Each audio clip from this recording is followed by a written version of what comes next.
Hello friends, வணக்கம். எல்லோரும் எப்படி இருக்கீங்க? நான் உங்கள் தீபக்ராம் பேசுகிறேன். ஃப்ரெண்ட்ஸ், சோஷியல் மீடியாவில் ரீசன்ட் பாஸ்ட்டாக ஒரு விஷயம் அப்படியே வைரலாக போயிட்டுருக்கு. அது என்னன்னா, நம்ம தலைவர் அண்ணாமலை அவர்கள் ஹிந்து மதம் வேண்டாம், அதாவது மதம் வேண்டாம் அப்படிங்கிற ஒரு விஷயத்த சொல்லி, அது ஹிந்து மதம் வேண்டான்னு தான் அவர் குறிப்பிட்டார். ஹிந்து மதத்துக்கு எதிராக பேசிட்டார். தமிழ்நாட்டில் அவர் வேறு அரசியலை பண்ணிவிட்டு ஃபாரின் போனதுக்கப்புறம் அவர் வேறு மாதிரி ஒரு விஷயத்த சொல்லிட்டார் அப்படின்னு சொல்லி நம்மளோட நலம் விரும்பிகள், மறுபடியும் சொல்கிறேன், நம்மளோட நலம் விரும்பிகள் நிறையா நியூஸ் இப்படி ஸ்ப்ரெட் பண்ணிகிட்டு இருக்காங்க. ஃபெட்னா பற்றி எல்லாருக்குமே தெரியும். சிம்பிளாக சொல்லணுன்னா ஒரு பேரவை, அது தமிழ் பேரவை. ஃபாரினில் இருக்கக்கூடிய தமிழர்கள்லாம் சேர்ந்து அவங்க ஒற்றுமைக்காகவும் தமிழுக்காகவும் ஒரு பேரவை ஃபார்ம் பண்ணி அதை ப்ரொமோட் பண்ணிகிட்ருக்காங்க. இந்த ஃபெட்னாவோட ப்ரோக்ராமுக்கு நம்ம தலைவர் அண்ணாமலை அவர்களை சீஃப் கெஸ்ட்டாக இன்வைட் பண்ணியிருந்தாங்க. அவரும் போனார். ஸோ இது எங்கே நடந்துச்சுன்னு பார்த்தீங்கன்னா, நார்த் அமெரிக்காவில் நியூ ஜெர்சியில் நடந்துச்சு. அந்த ஸ்பீச்சை ஃபுல்லாக பார்த்தா உண்மையிலுமே சச் அ வண்டர்ஃபுல் ஸ்பீச். அது ரொம்ப ஒரு மாதிரி இன்ஸ்பைரிங்காக இருந்தது. அண்ட் அவர் சொன்ன விஷயங்கள்லாம் பார்த்தீங்கன்னா, இவ்வளோ நாள் மக்கள் எப்படி ஏமாற்றப்பட்டிருக்காங்க, எப்படி மக்கள் இருக்கணும் அப்படிங்கிறதுக்கு ஒரு விஷயத்த சொல்லியிருக்காரு. அவர் என்ன சொன்னார்? மதம் அப்படின்னாவே ஹிந்து அப்படின்னு ஒரு மதத்தை எடுத்து அதுக்குள்ளே வச்சு எதையும் பார்க்காதீங்க. மதம் அப்படின்னா ஹிந்துஸ் இருக்காங்க, கிறிஸ்டியன்ஸ், முஸ்லீம்ஸு, சீக்கிசம், ஜெயினிசம், இந்த மாதிரி நிறையா ரிலீஜன்ஸ் தமிழ்நாடுல இருக்குது. இந்த ஒரு சர்க்கிளில் இருந்து கொஞ்சம் வெளியே வாங்க. ரிலிஜன் பேஸ்டாக எதுவுமே பண்ணாதீங்க. நம்ம இந்த சர்க்கிளில் இருந்து வெளியே எல்லாருமே ஒற்றுமையாக இருக்கணும், ஒன்றிணையணும் அப்படின்னா ஏதாச்சும் ஒரு பொது விஷயம் வேணும். அந்த பொது விஷயம் தமிழன் அப்படிங்கிற அடையாளம்.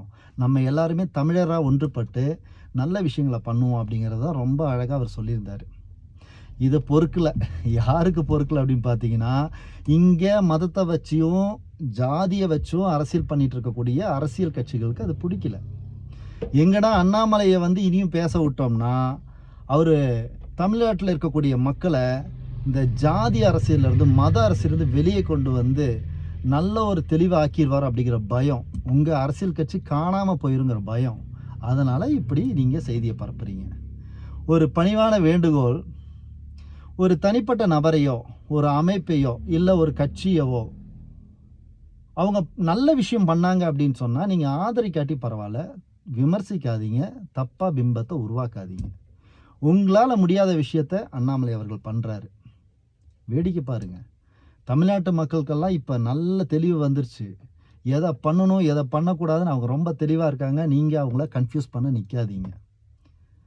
இன்னும் நம்ம கட்சியை ஆரம்பிக்கல, வீதி லீடர்ஸுங்கிற ஒரு அமைப்பில் தான் இருக்கிறோம். இப்போவே உங்களுக்குலாம் இவ்வளோ பயம் வந்துச்சுன்னா நாளைக்கு கட்சி ஆரம்பிச்சதுக்கப்புறம் நீங்கள் என்ன பண்ண போகிறீங்க? தமிழ்நாட்டிலேருந்து ஓட போகிறீங்களா? சொல்லுங்கள் பார்க்கலாம்.